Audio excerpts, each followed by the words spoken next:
Si de algo saben las abejas, es de flores. Hay de todo tipo y para todos los momentos.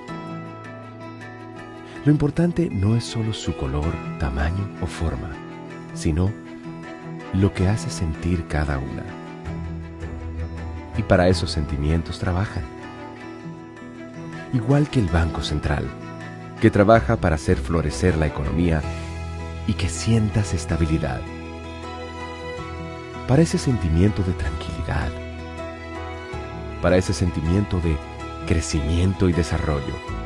Para que la primavera llegue a todos los sectores y los planes de muchos den grandes frutos. Banco Central de la República Dominicana, 75 años trabajando por una estabilidad que se siente. Proveer servicios de transporte de energía eléctrica y telecomunicaciones y operar un sistema interconectado a nivel nacional, impulsando el desarrollo económico, social y ambiental del país, es nuestra misión como empresa estatal descentralizada. Nuestra gente está comprometida en ser parte integral en la construcción del desarrollo del país y expandir ese progreso a todos los dominicanos, desde los centros de generación a las subestaciones de distribución, con calidad, integridad, compromiso, transparencia, seguridad y en armonía con la comunidad y el medio ambiente. Ese es el reto que cada uno de los integrantes de esta gran familia ha asumido con empeño y dedicación para unir el país con energía. Empresa de Transmisión Eléctrica Dominicana, ETED, uniendo al país con energía. El dominicano, cuando quiere puede, lucha como nadie para progresar, que en su corazón la esperanza crece, sabe que la fuerza está en la unidad. Dominicana, dominicano, somos vencedores, siempre das la mano. Volvimos a celebrar y nos lo gozamos. Recibimos a puertas abiertas la época más esperada por todos los dominicanos, donde trabajamos para que la solidaridad sea el mejor regalo del año. Banreservas, el banco de todos los dominicanos.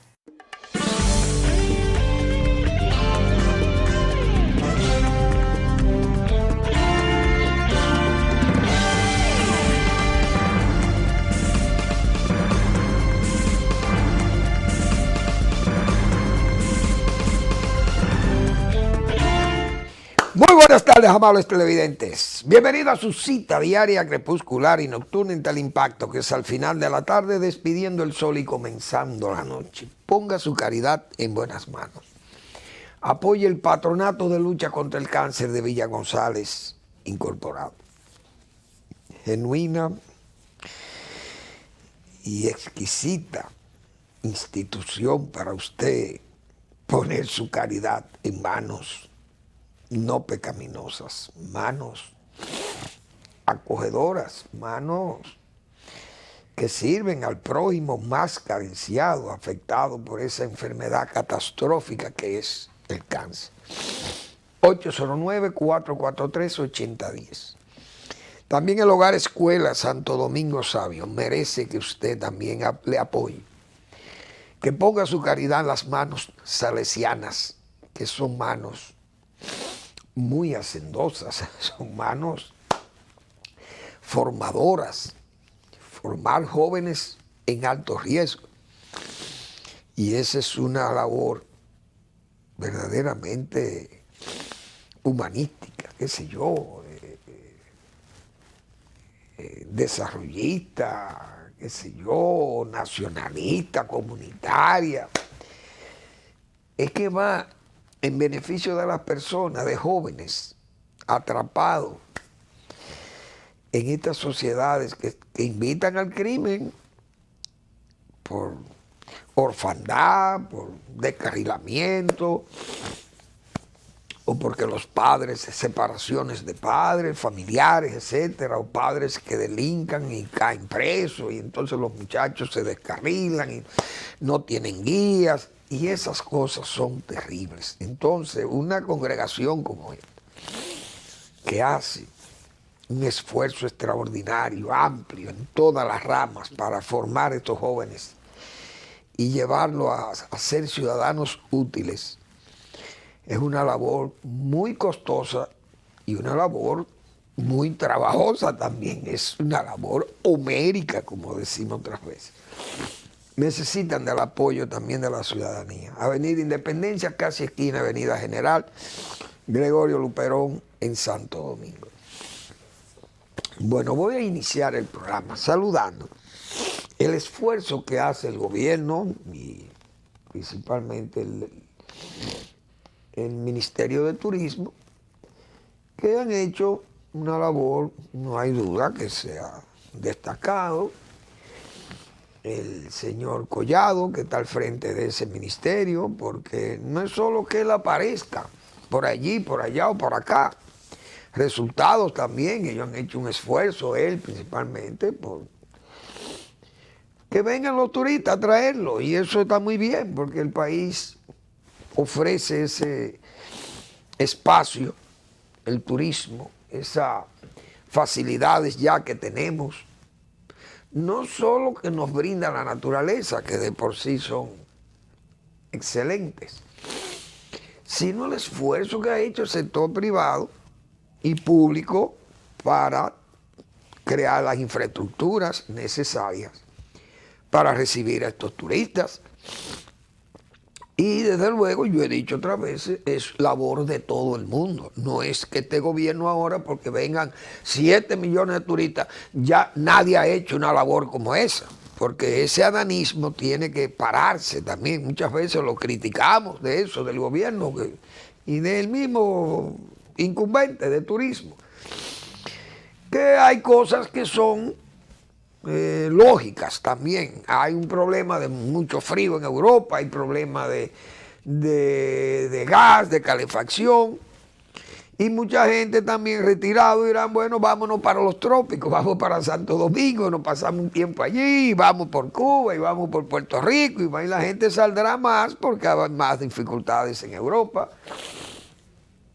Las familias tendrán la oportunidad de salir en este invierno, que son muy fríos allí, y eso conlleva más turistas que vengan al país, muy bien. Ahora, el esfuerzo que hacen las autoridades está muy bien, excelente, pero hay que destacar que todos los anteriores también gobiernos son los que sean, porque es muy bonito ir a Punta Cana ahora, pero cuando usted tenía que dar ese viaje por Higüey y lanzarse por allá, por la otra banda, y llegar en horas, bastantes horas, y en condiciones muy peligrosas, carreteras muy estrechas, etcétera, etcétera.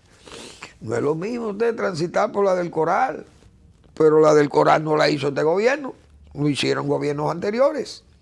Y así el aeropuerto y lo que han hecho los hoteles y lo que hicieron las primeras callecitas de Bávaro y todas esas cosas, y los acueductos que se han hecho, y todo ese esfuerzo empresarial dominicano y extranjero que se ha destacado en cada zona de estas, principalmente la zona este, pero ahí está también la zona norte, el gobierno, cuántos gobiernos colaboraron, hicieron de la Playa Dorada y de toda esa zona allí, y de Cabrera y de Gaspar Hernández, toda la zona, Sosúa, tienen décadas de trabajo, mucha gente allí.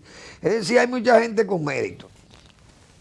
Entonces, aún así, se ve el trabajo del ministro, está haciendo un trabajo efectivo, no hay duda. Vimos que a Politur, la policía de turismo, se le han asignado 30 vehículos, 30 motocicletas, y eso está muy bien.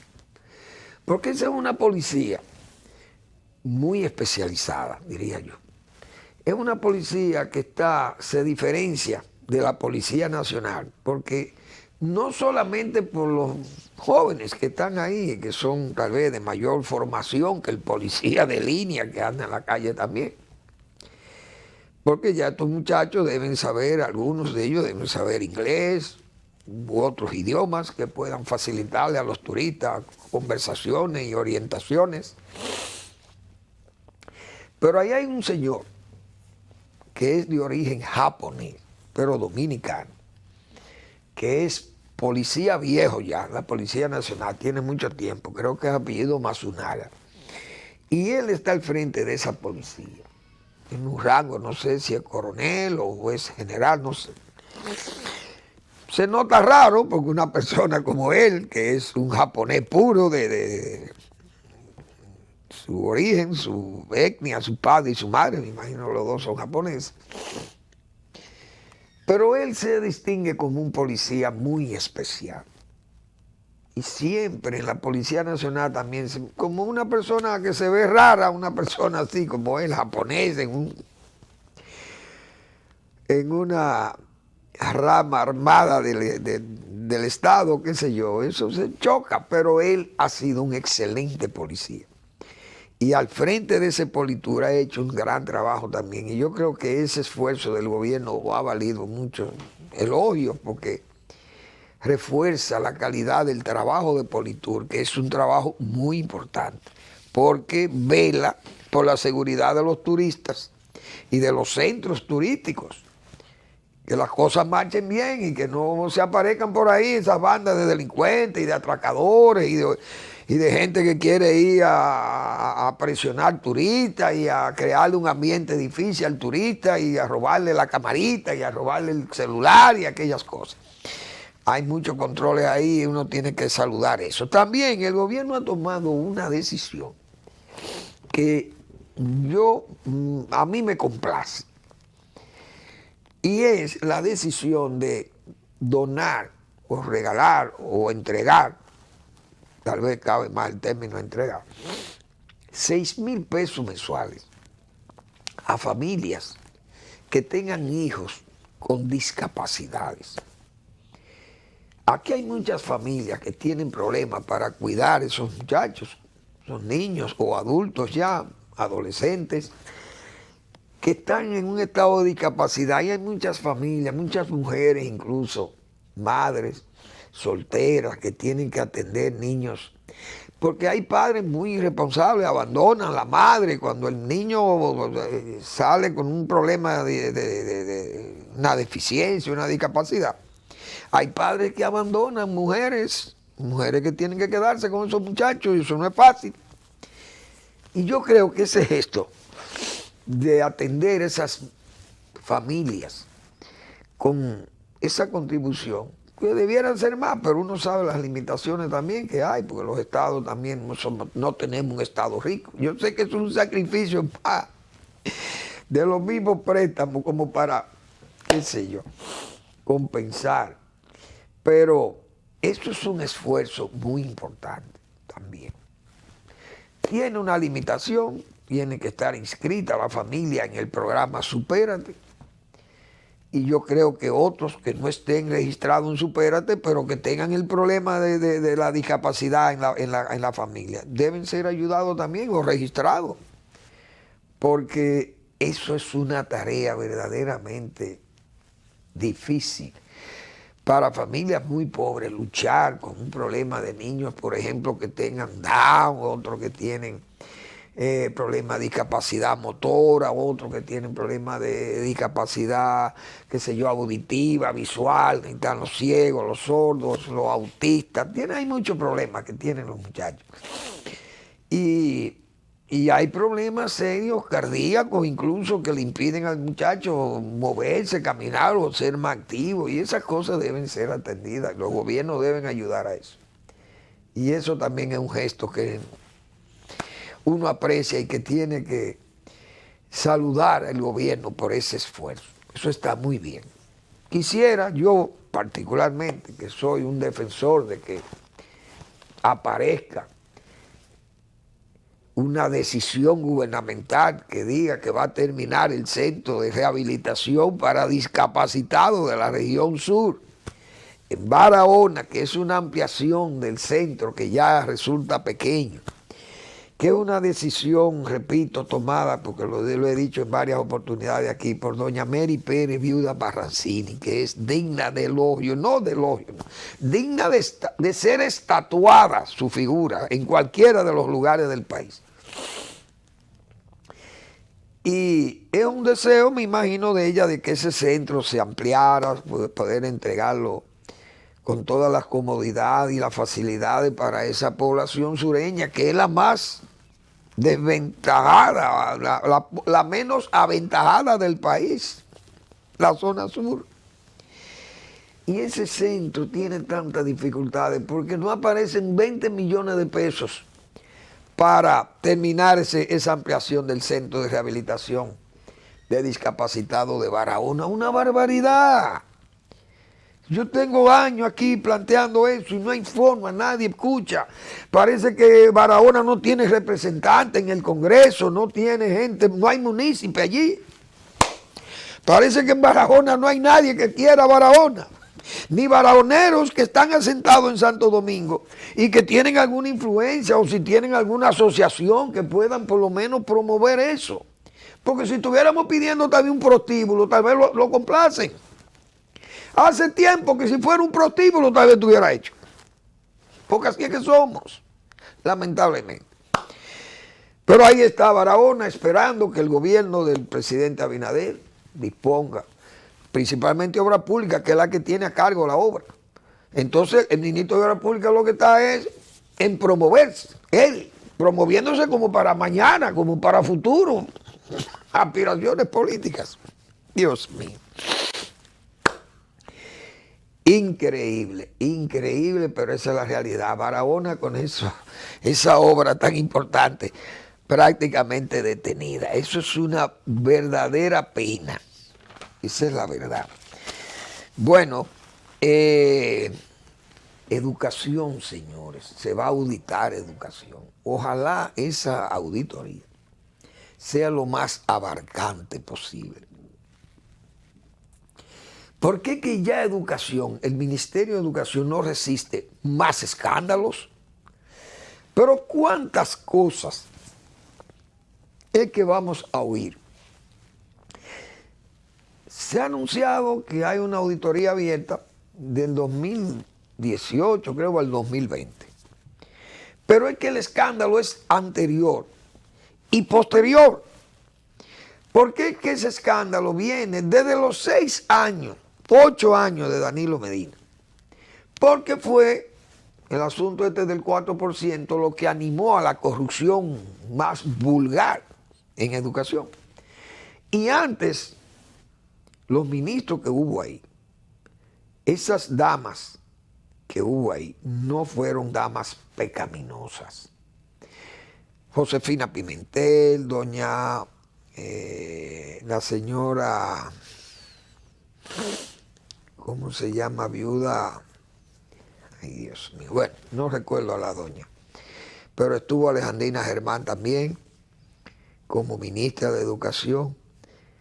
Y bien, doña Ligia Amada Melo, viuda Cardona, una señora respetable y una maestra verdadera de este país, de generaciones, porque es una educadora. Y es gente que usted no lo podía involucrar en actos de corrupción como los que se han visto en educación, principalmente después de esa asignación del 4%. Entonces ya educación no resiste más escándalos. Y hay que darle crédito al nuevo, al incumbente actual del ministerio, porque es un hombre que no esconde la situación y ha dicho las verdades, la ha dicho, como se dice, a puño. Y no ha ocultado nada e incluso ofrece colaborar en todo lo que esté al alcance de esa administración de él para facilitarle el trabajo a los fiscales, a la gente de la PECA, y eso está muy bien, porque señores, cuántas cosas, compras adulteradas, entregas de materiales no hechos, compras de unos equipos de libros que no han servido para nada y están arrumbados allí. Compra de equipos digitales, computadoras, no sirven o no la entregan. Compras de butacas no entregadas. Adjudicadas las licitaciones, pero no entregadas. Escuelas sin construir. Millones, decenas o miles de millones de pesos entregados a contratistas y no han pegado un bloque. Solares adquiridos en forma también de corruptela, sin documentos adecuados y con legalidad cuestionada de propietarios y ventas irregulares, adulteradas, con precios escandalosos. Todo ese mar, ese océano de inconductas se han visto en educación. Ese ministerio necesita ser auditado profundamente y todos los incumbentes del 2012 al 2021, con el señor Fulcar a la cabeza, o 2022, deben ser investigados y sancionados lo que tengan que ser sancionados y lo que tengan que ser liberados de cargos o de imputaciones, que lo sean. Pero eso hay que auditarlo, porque este país, no es verdad que este país debe aceptar que les roben su dinero en forma tan indecente como esa. Un ministerio que es como si usted le robara, por ejemplo, las medicinas y le robara los medicamentos y los instrumentos que están en los hospitales, que usted se los robe y se los lleve o le hagan trampa con la salud del pueblo. Pero esta es la educación del pueblo dominicano. Un pueblo sin educación o con una educación deficiente, ¿para dónde vamos a terminar nosotros? Y que entonces 4, 5, 6 políticos delincuentes nombrados allí por políticos también irresponsables, que no le tomen como dicen, el juramento. Mire, caballero, usted tiene que cumplir, y si usted me hace algo mal hecho ahí, es para afuera que va, como se dice, o para la cárcel que va. Pero a la gente hay que hacerle sus advertencias. Verdaderos escándalos son los que han pasado por uno de los ministerios más sagrados que tiene la República Dominicana. Vamos a la pausa.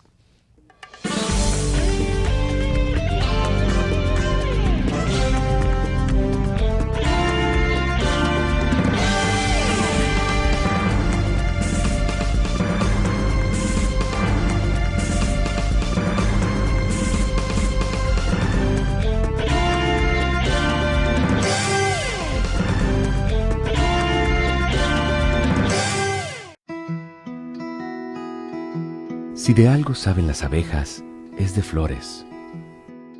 Hay de todo tipo y para todos los momentos. Lo importante no es solo su color, tamaño o forma, sino lo que hace sentir cada una. Y para esos sentimientos trabajan. Igual que el Banco Central, que trabaja para hacer florecer la economía y que sientas estabilidad. Para ese sentimiento de tranquilidad, para ese sentimiento de crecimiento y desarrollo, para que la primavera llegue a todos los sectores y los planes de muchos den grandes frutos. Banco Central de la República Dominicana, 75 años trabajando por una estabilidad que se siente.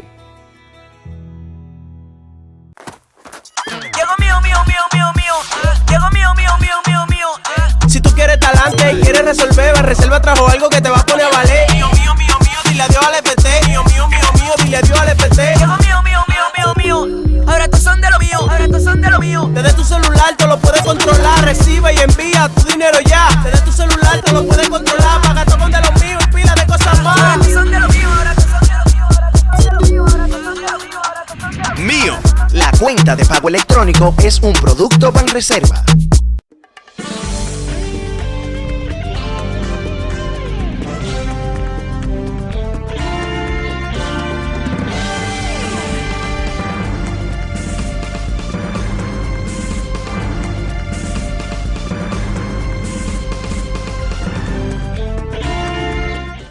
Bien, nosotros en este programa muchas veces hemos criticado con severidad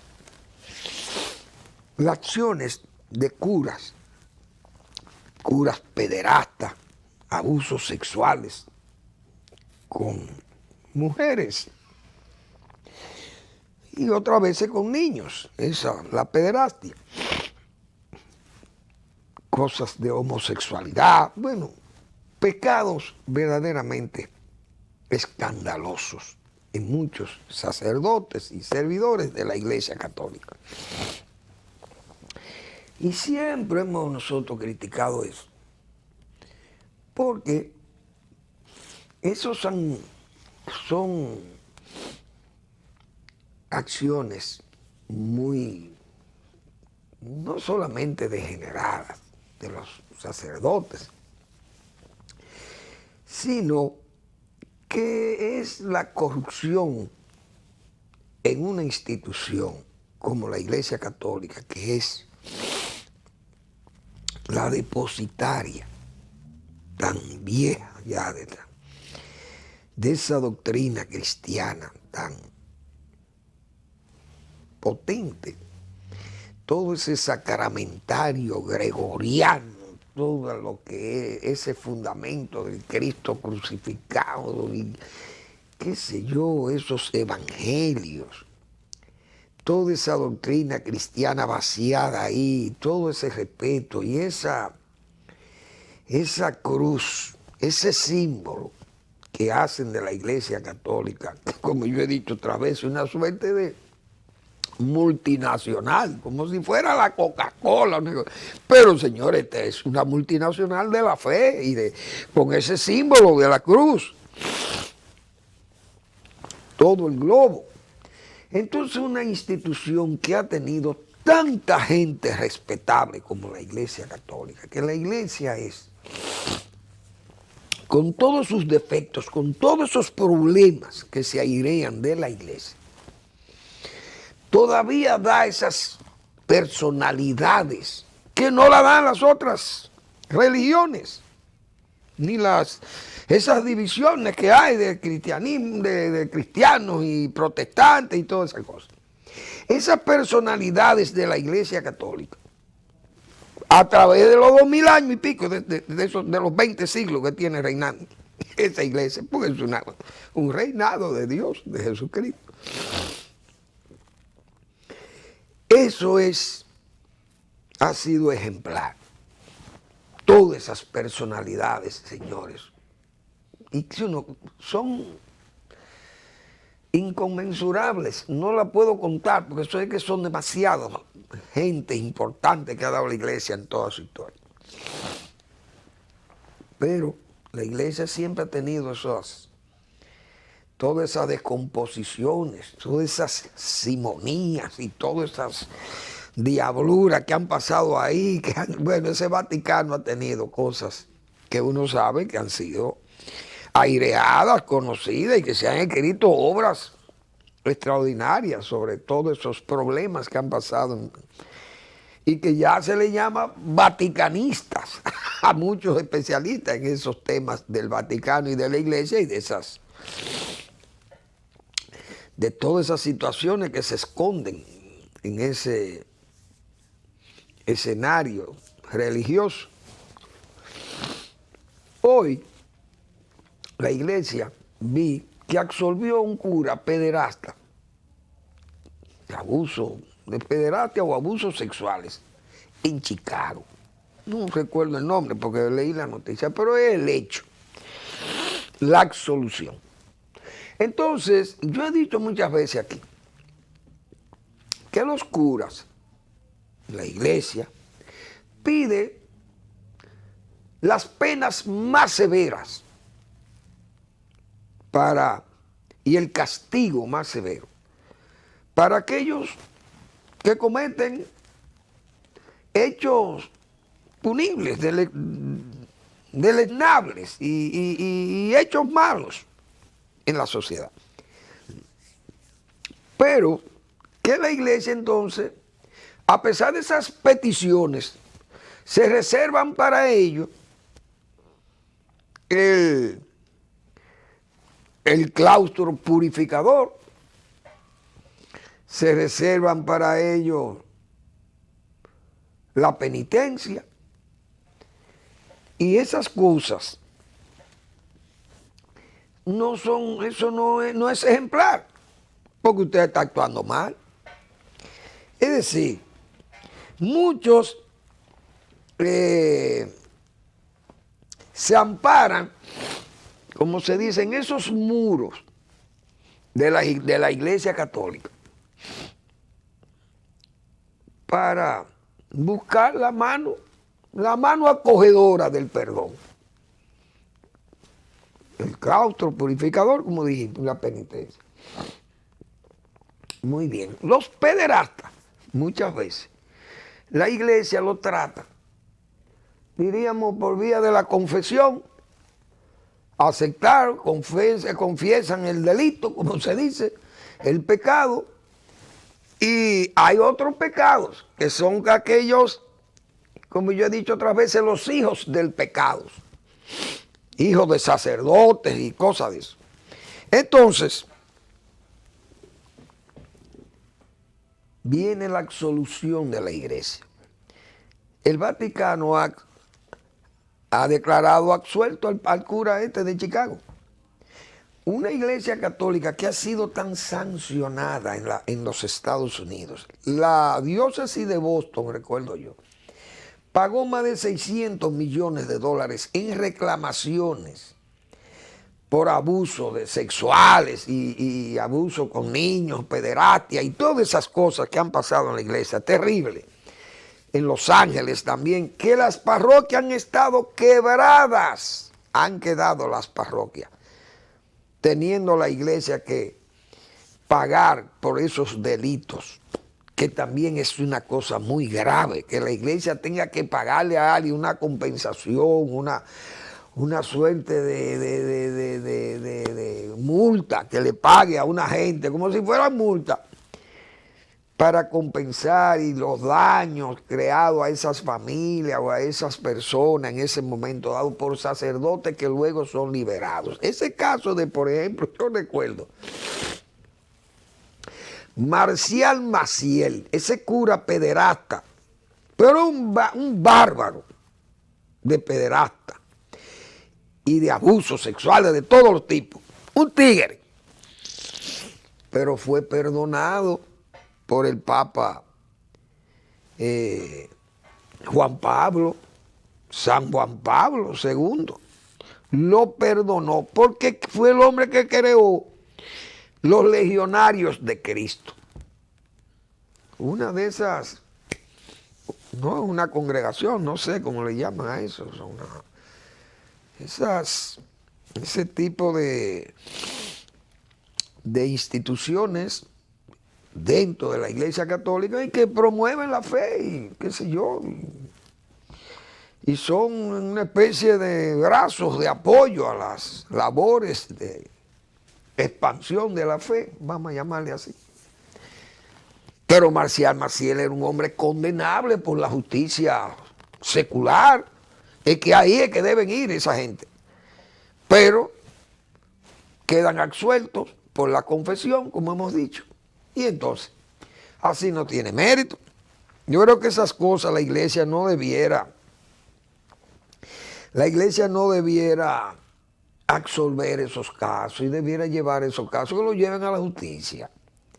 Porque, repito, es que los curas, la iglesia pide los castigos más severos y las penas máximas para los que cometen delitos cuando se trata de la sociedad. Y entonces ellos les vamos a reservar eso, como se dice, la manos acogedora del perdón, la penitencia, el claustro purificador, etcétera, etcétera. No, no debe ser. La iglesia tiene que caminarse, porque si no, ¿y dónde que va a terminar esas cosas? Eso no está bien. Eso está muy mal, vamos a decir, así con palabras bien claras. Bueno. Hay una resistencia ya no pasiva, una resistencia muy activa en Perú. Hay unas manifestaciones sumamente difíciles, graves, 7 muertos creo que hay en Perú ya declarados. Son protestas muy duras, protestas con mucha hostilidad, con agresividad contra las fuerzas policiales que tienen que luchar en ese ambiente de protesta por la destitución del señor Castillo y que está preso. El presidente Castillo, el expresidente Pedro Castillo de Perú.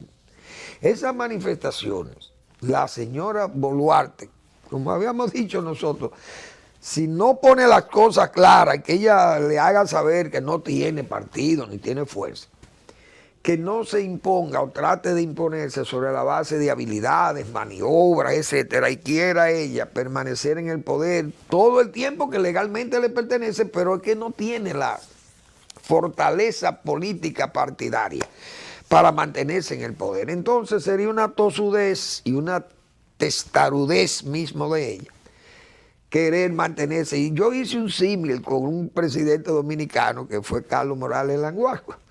Ojalá ella prometió mandar elecciones en 2024 a ver si pueden aquietar esas manifestaciones, pero la verdad que esas manifestaciones son muy peligrosas. Y es una especie de resistencia como para tratar de mantener vivo el castillismo o esa izquierda, que entonces se manifiesta como que eso es producto de una derecha y de una oligarquía y de un Congreso corrupto, que puede ser verdad, todas esas cosas, pero también hay que ver las cosas que usted hace, porque que fue un presidente errático, un presidente que no le conviene a Perú. Y bien que fue legalmente, fue elegido, pero es que el hombre no podía estabilizar un gabinete con 8 gabinetes que se fueron a pique. Un hombre que un constante pleito con el Congreso. Superó incluso el número de adversarios en el Congreso, fue superado con gente de él mismo. Entonces trata de disolver ese Congreso sin tener una base política todavía, ni una fortaleza que pudiera mantenerle o justificarle esa decisión. Todas esas cosas fueron terriblemente acumulándose para dañarle. Hoy Perú tiene una situación muy difícil y esa situación tiene que ser corregida. La gente no puede permanecer todo el tiempo en protesta, pero eso es la protesta de la izquierda. Pero hay una protesta de la derecha en Brasil, que ese es otro problema. Es decir, América Latina está influenciada por unas ideas de derecha extrema y otra idea de izquierda que son unos izquierdistas locos, como yo he dicho, melódicos, gente que solamente habla pero no sabe trabajar. Si no saben trabajar y solamente saben hablar, para gobernar son un verdadero fracaso. Entonces, como yo he dicho otras veces para situaciones locales, se le echa de menos cuando están en la oposición y cuando llegan al poder se les deplora, porque no trabajan, no saben trabajar. Perú, verbigracia, ahí está. Chile pronto entrará también. Colombia entrarán en crisis. ¿Por qué? Porque no pueden manejarse con ideas y con ideas tontas, locas y gente que no da en el blanco, porque entonces a las fuerzas productivas, que generalmente son los más ricos, entonces ellos van con una mentalidad de ser enemigos de esa gente. Entonces, ¿a dónde terminan? Hundiendo las economías de esos países. Terminan muy mal. La derecha se está rebelando también en Brasil. Hay unas manifestaciones ahí que incluso quema de camiones, quema de muchísimos almacenes y de todo. Ha habido una protesta verdaderamente violenta en Brasil, en una zona donde estaba Lula, qué sé yo. Pero esas cosas son muy mal. Dan mal momento en situaciones de crisis económica, como están estos países, y crisis de pandemia y cosas que también ven a agregarse, una crisis de gobernabilidad y esas cosas en países donde ha habido elecciones y que si hay fallos, que se diriman en los tribunales electorales, pero si coman la calle y con ese discurso agresivo de ultraderecha, inspirado en aquel trumpismo, pero en Estados Unidos, que incluso esa violencia que se usó fue fuera de historia, como se dice, en Estados Unidos no se ve eso, pero ya lo vimos, ese asalto al Congreso, Entonces, esos son los malos ejemplos que vamos a tomar ahora, porque Bolsonaro, me gustaba la política de Trump, entonces vamos a protestar porque a mí me robaron las elecciones, como dijo Trump también, que se las robaron a él allí. Pero Estados Unidos no es Brasil. Vamos a hacer una breve pausa y seguimos.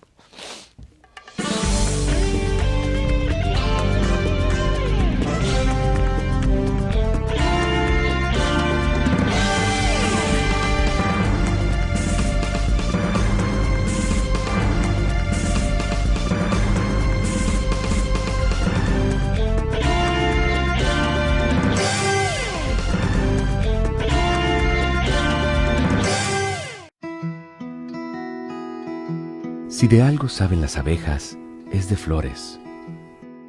Hay de todo tipo y para todos los momentos. Lo importante no es solo su color, tamaño o forma, sino lo que hace sentir cada una. Y para esos sentimientos trabajan. Igual que el Banco Central, que trabaja para hacer florecer la economía y que sientas estabilidad.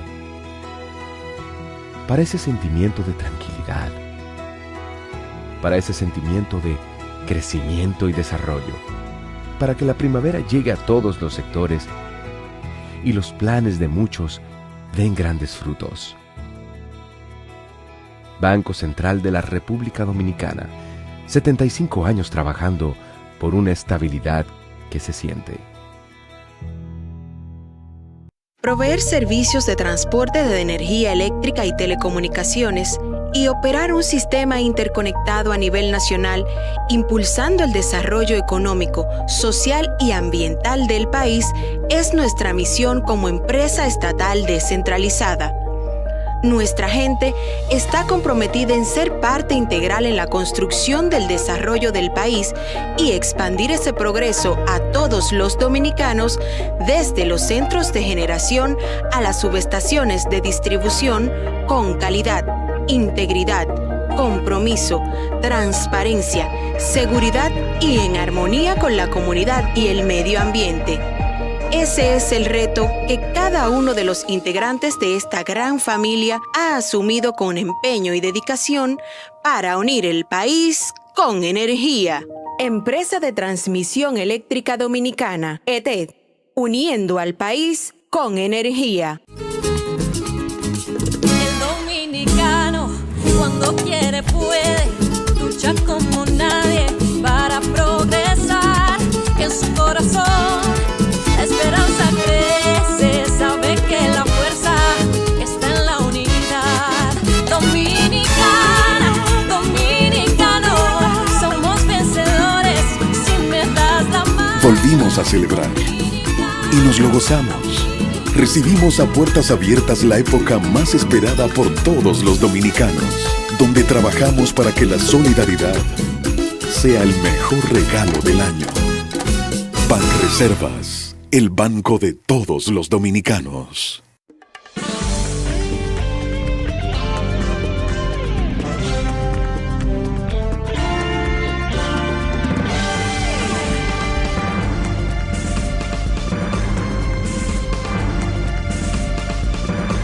Bien, pues todas estas protestas regionales, comarcales, municipales que se están llevando a cabo en Perú y así en Brasil, ya, ese caso de Perú, 7 muertos, con una hostilidad terrible, que uno ve esas luchas contra los policías y esas comunidades andinas.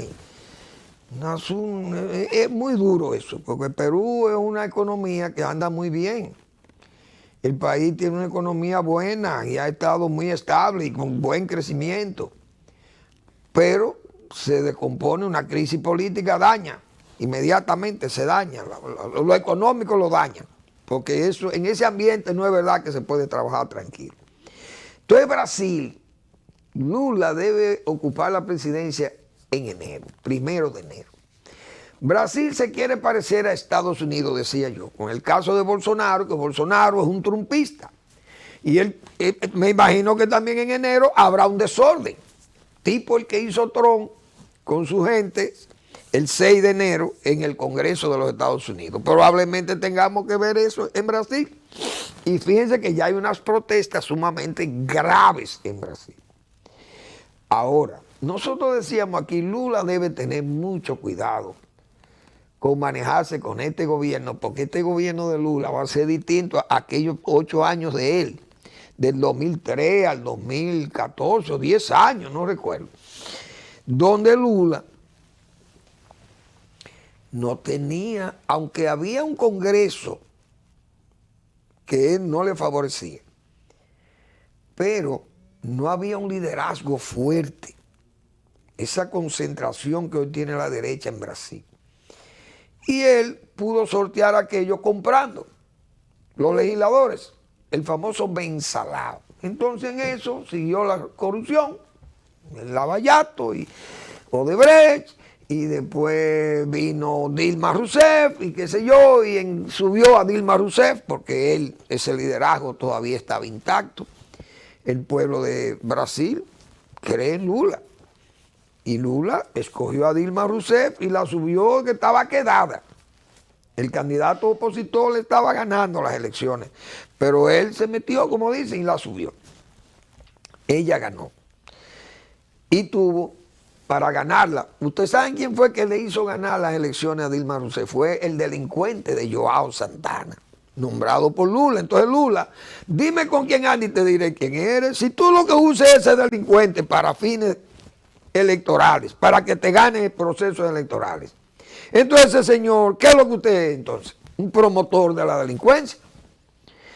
Entonces Lula también metió al señor Joao Santana y se lo mandó aquí para que Danilo Medina se impusiera y ganó las elecciones con toda la suciedad posible en política que se puede. Toda esa política de alcantarilla que asumió el señor Danilo Medina fue producto de esa alianza con el señor Lula y su Catalina y su Odebrecht. No sabe todas esas cosas. Ahora, repito, ese Joao Santana fue que subió a la Dilma Rousseff y ganaron las elecciones con ella. Luego, ese señor antes de eso, antes de esas elecciones, en tiempo de Lula gobernando, o de la Rousseff, no recuerdo, pero ese señor Joao Santana fue enviado a Angola, dijimos nosotros, para que en Angola promoviera la reelección del señor Dos Santos. No me acuerdo el nombre de él, pero yo sé que es apellido Dos Santos, apellidos portugueses de Angola. Y ese señor ganó las elecciones en Angola. Creo que un hombre de izquierda. Pero Joao Santana y ese grupo de delincuentes llegaron a Brasil con 16 millones de dólares de esas andanzas por Angola. Y ese dinero fue usado para que el señor Fernando Haddad ganara la municipalidad, la alcaldía de Sao Paulo. Y ganó la alcaldía de Sao Paulo. Creo que fue la de Sao Paulo o Río de Janeiro, no recuerdo. Pero creo que fue Sao Paulo. Ganó esa alcaldía con ese dinero que venía producto de Angola, de todas esas transacciones electorales usadas por el señor Lula con su Joao Santana, que ese es su talismán, Joao Santana, el hombre que le resuelve sus triunfos. Bien, hoy me enteré, leí, no sé por dónde fue que lo leí eso, que Lula escogió como ministro de Economía al señor Fernando Haddad, ese señor. Un señor producto de un fraude y de robo y esos dineros por allá por Angola. Fíjese dónde está el hombre, ahora va a ser el ministro de Economía de Lula en el nuevo gobierno. Esas cosas, eso seguro que le sacan su cosa. Porque si lo digo yo que soy, como dice, un desconocido, y yo digo esas cosas de ese señor Fernando Haddad, imagínense ustedes lo que van a decir en Brasil cuando este señor sea el ministro de Economía que ya ha sido designado por Lula, cuando este señor se presente, un hombre que es producto de todas esas transacciones fraudulentas y propias de esas elecciones, elecciones con amaño y con apaño de él y de todos esos estados africanos y dominicanos, porque tuvo el caso de Danilo Medina aquí también. Pero eso de Angola, ese dinero de mal origen, perdón, fue llevado a Brasil para que el señor Fernando Haddad ganara la alcaldía de Sao Paulo. Óigase bien. Pero vamos a esperar a ver qué va a pasar en Brasil, porque la verdad que hay una situación también sumamente peligrosa. Hubo quemas de camiones, bloqueo de carretera, el bolsonarismo está, como se dice, tirado a la calle. Son verdaderos comandos de defensa de la revolución bolsonarista, vamos a llamarle así, los CDR tipo cubanos. Que Fidel Castro tenía, el castrato tenía esos comandos de defensa de la revolución y eran más que paleros y calieses del régimen en cada esquina y en cada barrio, y nadie movía un dedo si esos comités no eran los que resolvían el garrotazo, la cárcel o tener que entrar en la línea de ellos, la línea oficialista. Así que se manejan esas dictaduras, desde luego. Una cosa abusiva verdaderamente, pero de ese también entorno internacional vi una decisión de la ONU, pero yo no sé qué es lo que el mundo, por dónde que anda el mundo, señores. El señor Joe Biden pidió que el régimen de Cuba suelte a los presos políticos que tiene, pero no ha encontrado una voz, la mía, la única es la mía, que se alinee con el presidente Biden para forzar al gobierno de Cuba que suelte a todos esos muchachos que lo tiene condenado a 10 y a 20 años, el castrato. ¿Por qué? Por protestar por hambre y por la miseria que tiene el pueblo cubano. Entonces hoy Biden pide eso, pero nadie apoya a Biden en eso. Pero salen 100 y pico de países, alcahuetes, charlatanes y pedigüeños de los Estados Unidos, la mayoría, salen a condenar a Estados Unidos y a apoyar que le quiten el embargo a Cuba. Pero ninguno se atreva a decir a Cuba que cambie el sistema de tener gente presa por disentir. Una barbaridad. Pues la ONU le pide a Lituania. Lituania es un país que fue antes un satélite de la Unión Soviética. Los lituanos se sienten muy mal porque fue un periodo de abuso de la Unión Soviética, de sometimiento por la Unión Soviética, pues el estalinismo y toda esa fuerza del Estado soviético, absorbente y expansionista, y se quedó con todos esos territorios y todas esas nacionalidades. La absorbía y todo el mundo era soviético. En Lituania instalaron un monumento a la resistencia soviética, a los nazis y todas esas cosas.